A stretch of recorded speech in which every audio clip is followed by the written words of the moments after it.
살아계셔서 당신과 함께하고 계십니다. 할렐루야. 예. 제가 여기 검버섯이 큰 게 있었습니다. 그래서 레이저로 지졌습니다. 그러니까 다친 거 아닙니다. 지난주 우리는 이스라엘 백성이 하나님께서 요단강 물이 끊어지는 기적을 행하셔서 가나안 땅에 들어간 이후의 일들을 살펴보았습니다. 하나님께서는 가나안 땅에 들어간 이스라엘 백성들에게 그 제사장들이 요단강에 발을 딛고 서 있던 그 자리에 가서 그 돌멩이를 가져다가 길갈이라는 곳에 기념비를 세우라고 명하셨어요. 자, 왜 세우라고 말씀하신 것입니까? 그 후손들에게 하나님께서 요단강물을 말리게 하시는 기적을 통해서 이스라엘 백성들을 애굽 가나안 땅으로 들어오게 하셨음을 그 조상들에게, 그 후손들에게 계속해서 알리기 위함이었습니다. 찬양이 나옵니다. 찬양 방송국. 간단히 말해서 하나님의 은혜를 길이 오래도록 그 후손들이 기억하게 만들기 위해서 길갈에 돌을 쌓으라고 말씀을 하셨어요. 자, 오늘은 그렇게 길갈에다가 그 기념비를 세우고 난 이후의 일을 기록하고 있습니다.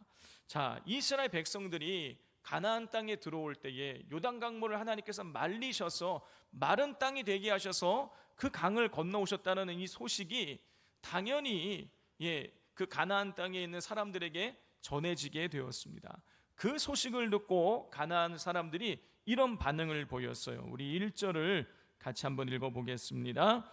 요단 서쪽의 아모리 사람의 모든 왕들과 해변의 가나안 사람의 모든 왕들이 여호와께서 요단물을 이스라엘 자손들 앞에서 말리시고 우리를 건너게 하셨음을 듣고 마음이 녹았고 이스라엘 자손들 때문에 정신을 잃었더라.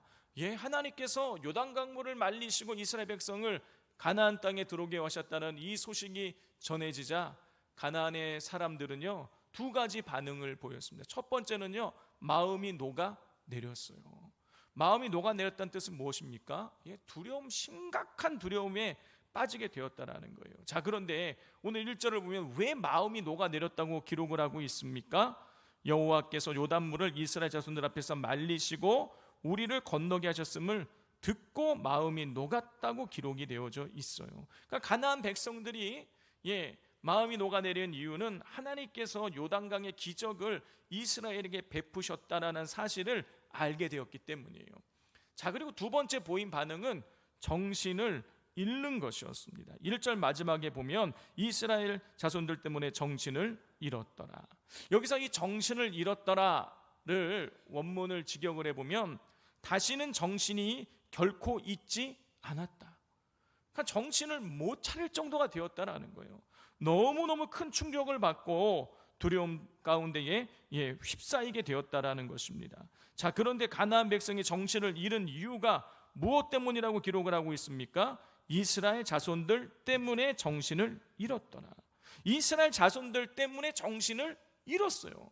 아주 그들이 마음속에 심각한 이 타격을 입은 것입니다. 자, 그런데 여기서 이상한 점을 발견할 수가 있어요. 그것은 이스라엘 백성들이 그 가나안 백성들이 정신을 잃을 만큼의 어떤 일을 한 적이 없다라는 것입니다.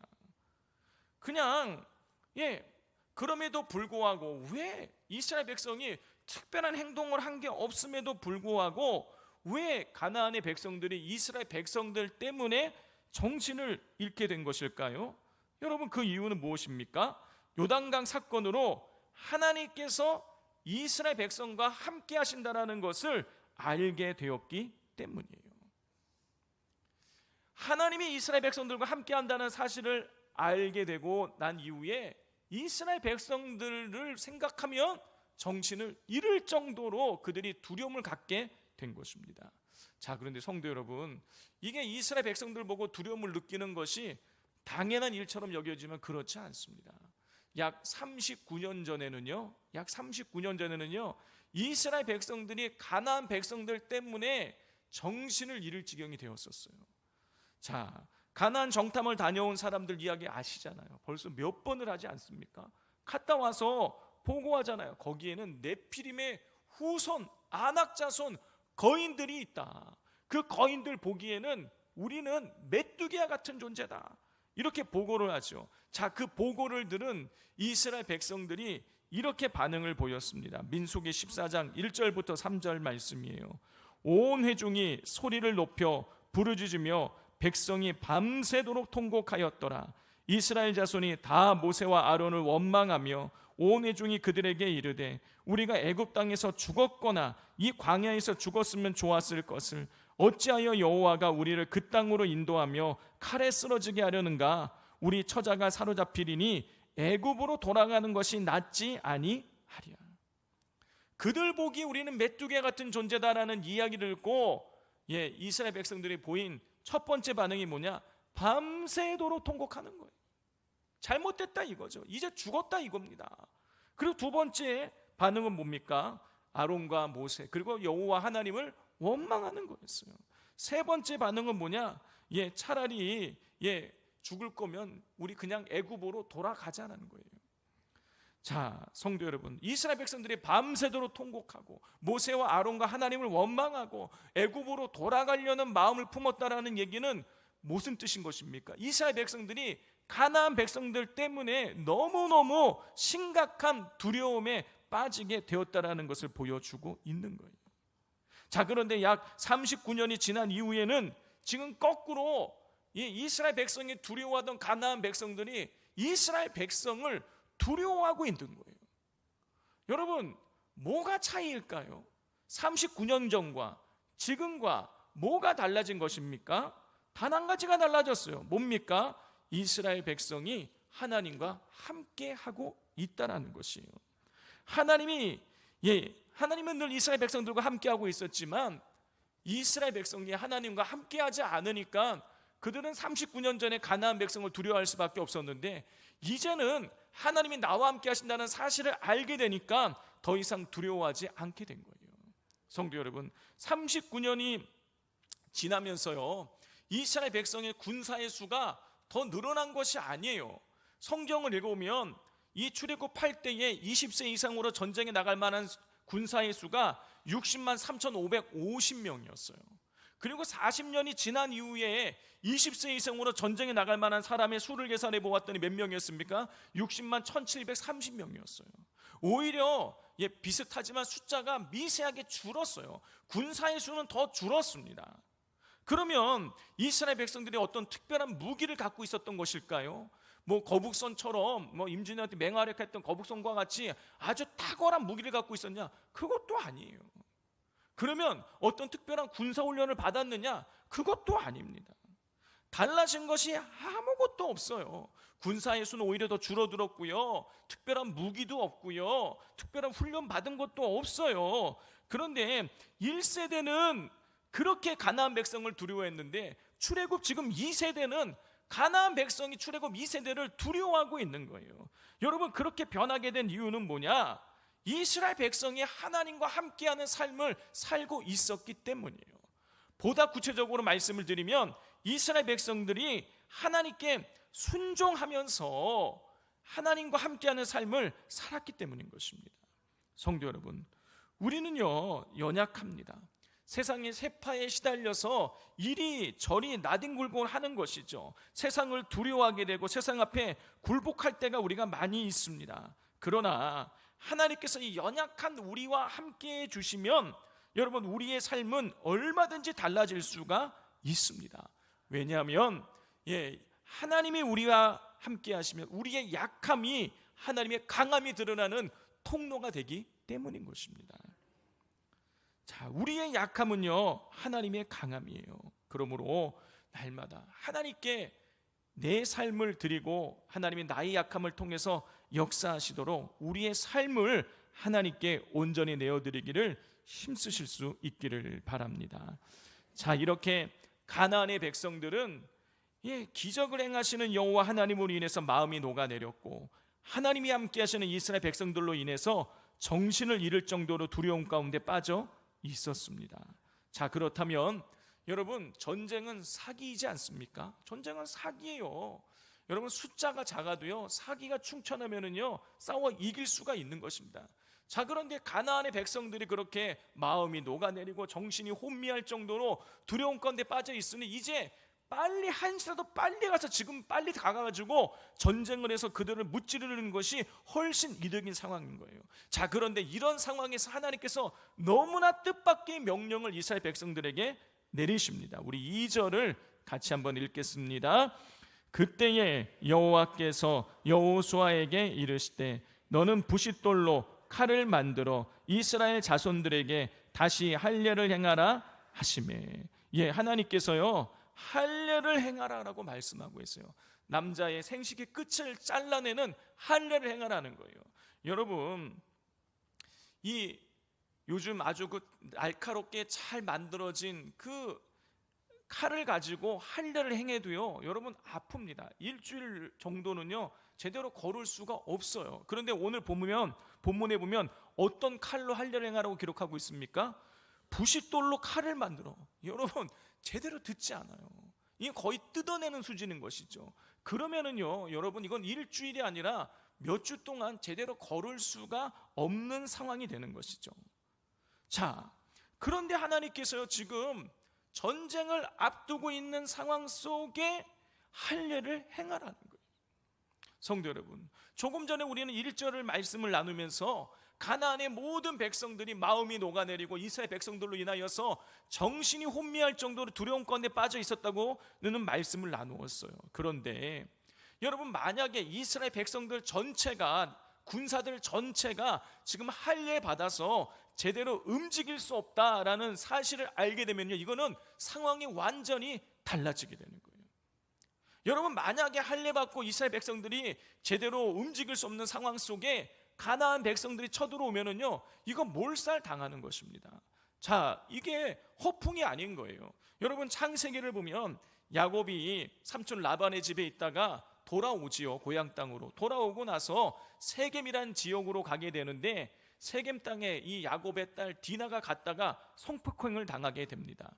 자, 그러자 그 소식을 듣고 그 시므온과 레위, 야곱의 르시레요, 둘째, 셋째 아들이 그 완전히 뚜껑이 열린 거예요. 그래서 어떻게 하느냐, 하나 계책을 내놓는 것이죠. 야, 우리가 디나랑 결혼하고 싶으면 너네들 우리처럼 다 할례 받아야 된다. 그래갖고 이 사람들이 좋다고 할례를 다 받았어요. 할례 받고 나서 사흘째 되던 날, 제대로 움직일 수 없을 때 이 성경을 읽어보면은요, 뭐 12아들이 다 간 게 아니에요. 이 시므온과 레위 두 사람이 가가지고요, 그 마을 남자를 다 몰살시켜 버리는 거예요. 여러분, 할례 받으면 제대로 전쟁하거나 싸울 수가 없어요. 그런데 지금 이스라엘 백성이 뻔히 지금 요단강을 건너왔다는 사실을 가나안에 있는 모든 족속이 알고 있는 이 상황 속에 항상 이 지금 주시하고 있을 것 아닙니까? 정탐꾼을 보내서 쟤들이 지금 어떤 동향으로 움직이고 있을까 분명히 정탐했을 거예요. 그런데 그런 상황 속에 할례를 받으라, 여러분, 이거는요 굉장히 위험한 일인 거예요.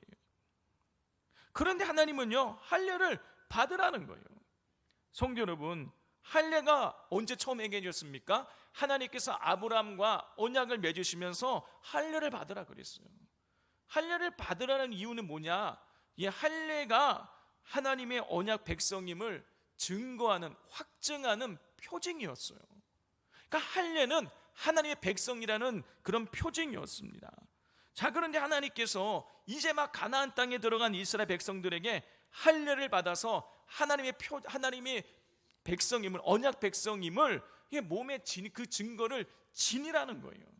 무슨 뜻입니까? 정체성을 이스라엘 백성들에게, 너희들은 나의 백성이다, 하나님의 백성이라는 정체성을 이스라엘 백성들에게 전쟁하기 전에 심어주고자 하시는 것이에요. 성도 여러분, 정체성이 굉장히 중요합니다. 여러분, 어떤 정체성을 가지고 살아가느냐에 따라서 그 삶이 달라지는 거예요. 여러분, 제가 어릴 적에 아주 재밌게 보던 드라마가 있습니다. 야인시대. 바람처럼 스쳐간다면서 김두한 나오는 그런 드라마 아시지 않습니까?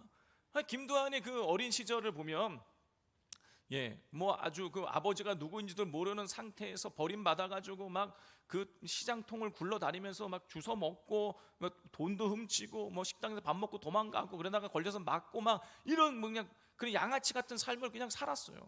그러다가 김두한이 획기적으로 달라질 때가 있습니다. 언제냐면은 그 누군가 찾아와서 너희 아버지가 항일운동하던 김자진 장군이다 이 얘기를 듣고 이 김두한이 내가 그런 불황아 같은 존재가 아니라 내가 이 항일운동을 하던 아버지의 아들이야? 그걸 알고 나서요 김두한이 삶이 확 바뀌는 거예요. 물론 역사적 고증에 의하면 김두한 씨 아버지가 김자진이 아니에요. 그런데 하여튼 드라마에서 하여튼 그렇게 나오는 거죠. 하여튼 그 아버지가 김자진이라는 걸 알고 나서요 김두한의 삶이 완전히 바뀌어서 양아치 같은 짓 하지 않고 남의 돈 함부로 뺏지 않고 어려운 시장 상인들 뭐 도와주고 지켜주는 그런 일을 하게 되었단 말이죠. 여러분 드라마이긴 하지만은요 여러분 한 사람의 어떤 정체성을 갖느냐에 따라서 삶이 달라진다는 것을 알 수가 있어요. 성도 여러분, 하나님께서는 가나안 정복 전쟁을 그런데 앞둔 이 시점에 이스라엘 백성이 하나님의 언약 백성이라는 정체성을 심어주기 위해서 할례를 받으라고 하셨어요.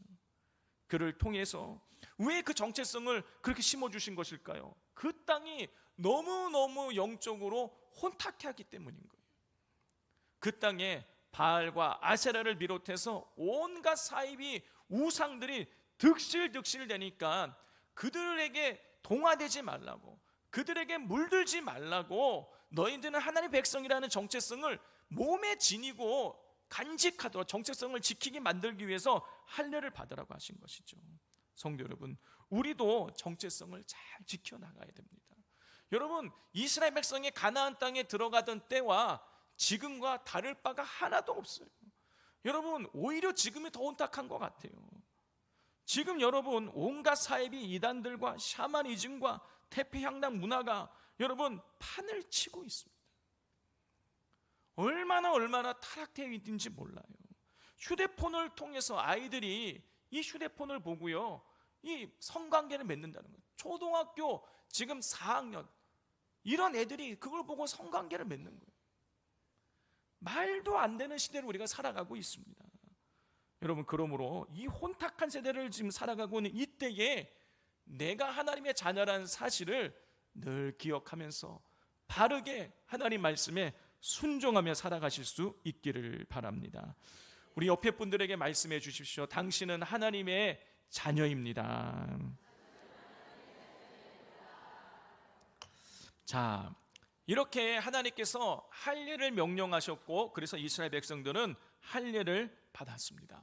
자, 할례를 받고 난 이후에 이스라엘 백성들이 또 한 가지 의식을 행해요. 유월절을 지킵니다. 우리 10절을 같이 읽겠습니다. 또 이스라엘 자손들이 길갈에 진쳤고 그달 14일 저녁에는 여리고 평지에서 유월절을 지켰으며 그랬어요. 성도 여러분, 이스라엘 백성들은요 정확하게 39년 전에 유월절을 지켰어요. 그 애굽 땅에서 있을 때에 그 어린 양의 피를 바르고 죽음이 6월에서 넘어가는 패스오버 6월 그날을 하나님께서 기념해서 그때에 이 죽음이 이스라엘 백성을 넘어간 걸 기념해서 출애굽하고 나서 1년 뒤에 광야에서 한번 유월절을 지킵니다. 그리고 난 이후에 다시는 유월절이 지켜지지 않았어요. 그러다가 지금 39년 만에 다시 이 길갈이라는 곳에서 유월절을 지키게 되는 거예요. 자, 그래 이렇게 봤을 때요, 이스라엘 백성들은요, 이 출애굽이라는 이 40년의 여정이 유월절로 시작을 해서 유월절로 지금 마치게 되는 거예요. 여러분, 이것은 이스라엘의 출애굽이 전적인 하나님의 은혜로 완성되었음을 보여주는 것이죠. 이미 말씀드린 것처럼 유월절은 죽음에서 이스라엘 백성을 하나님이 살려주신 날을 기념하는 날인 거예요. 그런데 그 유월절을 통해서 살아났고 그리고 출애굽을 하게 됐고 그리고 애굽 가나안 땅에 도착을 해서 유월절을 또 지킨다. 이거는 이 출애굽 전체의 모든 40년의 과정이 하나님의 은혜 가운데 이루어졌음을 보여주고 있는 것입니다. 성도 여러분, 하나님은요 아무런 조건을 달지 않으셨어요. 야, 내가 너네들 40년 동안 지켜주면 너희들 나한테 이렇게 해줘야 돼, 반대급부를 요구하신 적이 한 번도 없어요. 이스라엘 백성이 아무리 우상을 숭배하고 하나님 마음을 뒤집어 놓는 일이 있어도요, 하나님은요 한결같이 이스라엘 백성들을 40년 내내 그들을 인도하셔서 가나안 땅에 이르게 하셨어요. 이스라엘 백성들은 하나님의 완벽하신 인도하심과 보호하심과 공급하심의 은혜를 통해서 40년의 세월을 지낼 수가 있었던 것입니다. 성도 여러분, 우리는 지금 광야 같은 세상을 살아가고 있습니다. 그래서 때로는 이 삭막한 광야에서 우리가 허기질 때가 있습니다. 상처를 받아 허덕일 때도 있고요, 넘을 수 없는 장애물로 인해서 우리가 힘겨워하고 좌절할 때도 있습니다. 그러나 우리가 아주 좌절하지 말아야 될 이유는 무엇이냐? 이스라엘을 유월절 어린 양의 피로 죽음에서 건지신 하나님께서 유월절에 피 흘려 죽으신 예수 그리스도를 통해서 우리를 사망에서 생명으로 건져 주셨기 때문인 것입니다. 그러므로 우리는 하나님의 구원의 은혜에 감사하여서 유월절을 지킨 이스라엘 백성들처럼 예수님의 구원의 은혜를 기억하며 감사하는 삶을 살아가야 하겠습니다. 자, 이렇게 이스라엘 백성들은 할례를 받고 유월절을 지켰어요. 그리고 그 유월절 다음 날에 아주 놀라운 일이 일어났습니다. 우리 11절을 같이 한번 11절부터 12절을 같이 한번 읽어보겠습니다. 유월절 이튿날에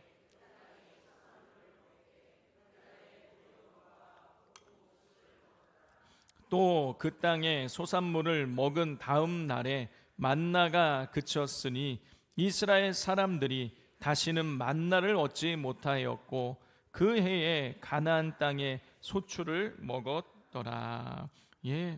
유월절을 지키고 그 다음 날에 이스라엘 백성들은 가나안 땅에 있는 이 음식을 먹었어요. 소산물을 먹었어요.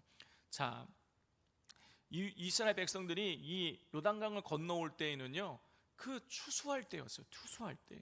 그러니까 이 길갈 주변에 이 농작물들이 있었겠죠. 그러니까 유월절 지나고 나서 그 주변에 있는 농작물들을 그 다음 날에 그걸 먹은 거예요.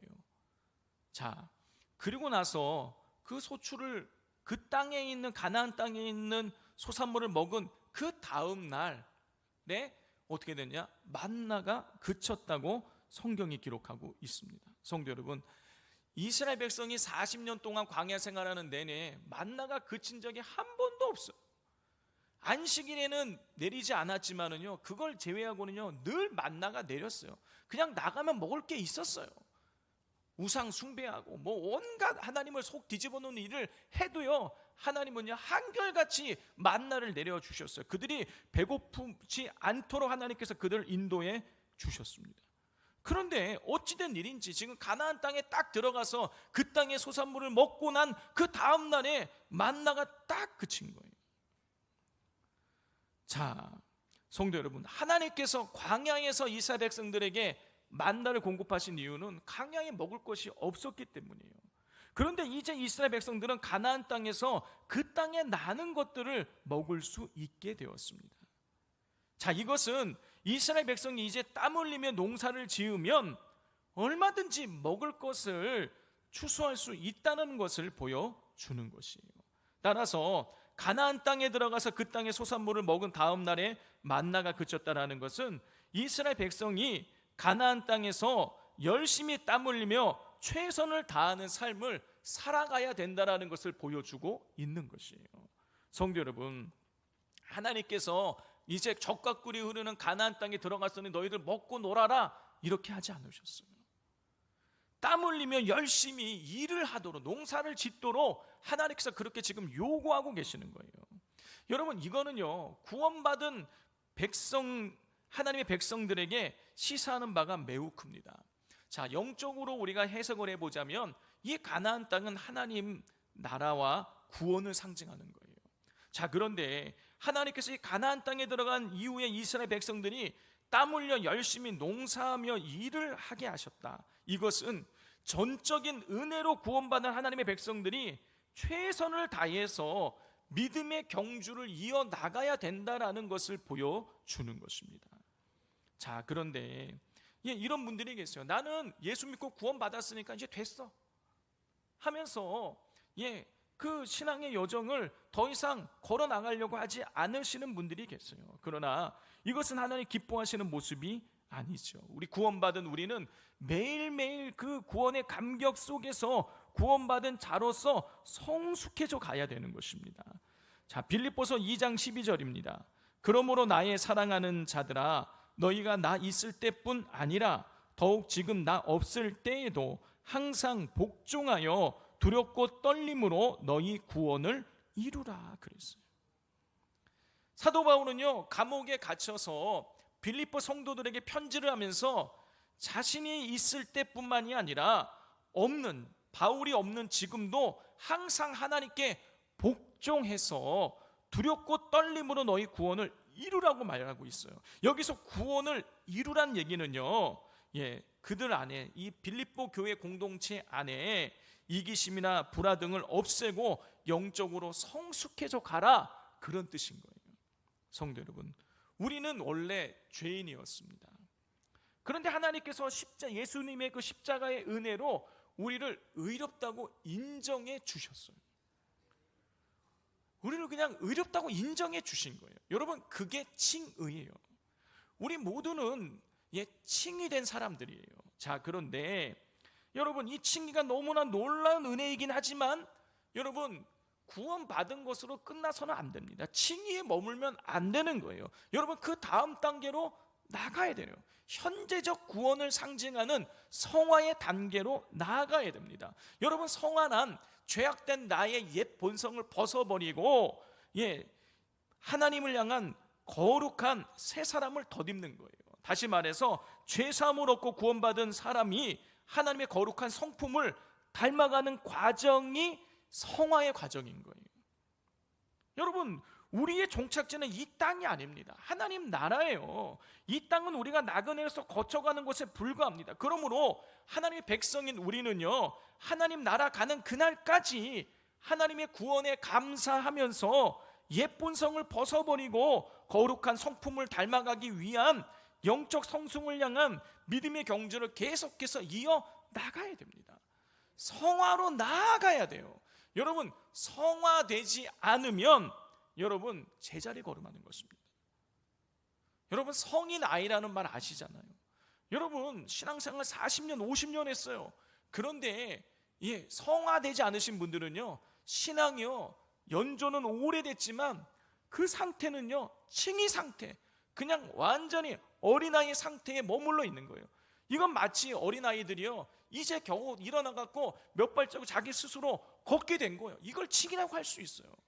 여러분, 그 뒤에 계속해서 걸으면서 때로는 넘어지기도 하고 그렇지만 계속해서 걸음마 운동을 해가지고 아주 성숙하게 자유자재로 이제 뛰어다닐 수 있게 되는 거, 여러분, 이거를 우리가 성화의 과정이라 할 수 있는 거예요.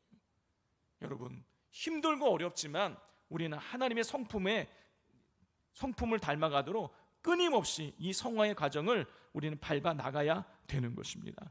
그렇게 할 때에 우리의 삶을 통해서 아름다운 성령의 열매가 맺어지게 될 것입니다.